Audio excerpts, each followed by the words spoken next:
ভাই কি রে? ভাই কাহিনী শুনছেন? না, কি হয়েছে বলো।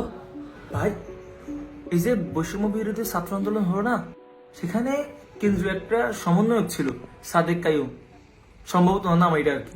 ওই নাকি ভাই ঢাকা বিশ্ববিদ্যালয়ের ছাত্র শিবিরের সভাপতি। কি সত্যি? হ ভাই, ইভেন ও নাকি ওর ডিপার্টমেন্টে থার্ড অনার্স মাস্টার্সে। আর ওইটাই না ভাই, ঢাবি শিবিরের সেক্রেটারি কে জানেন? কে? জসিমউদ্দিন হলের ডিবেটিং ক্লাবের সভাপতি। এরা কয় নাকি শিবির সকল নাকি মেধাবী টপার। আমার কথা হচ্ছে যে ভাই, আপনার ডিপার্টমেন্টে আজকে রেজাল্ট দিল না, হ্যাঁ। আপনার ডিপার্টমেন্টে যে ছেলে থার্ড হয়েছে ও তো শিবির। আবার কিন্তু আপনি ফার্স্ট হয়েছেন। তাইলে ভাই খেয়াল করেন, আপনি ফার্স্ট, আপনি তো শিবির করেন না, ওই থার্ড ও শিবির, তাহলে সব শিবির কেমনে মেধাবী হবে এখন তো? এই নাও, আমিও শিবির করি।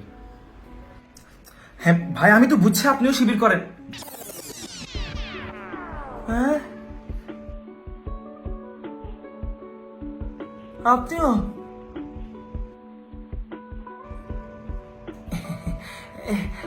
মানুষ মাত্রই শিবির।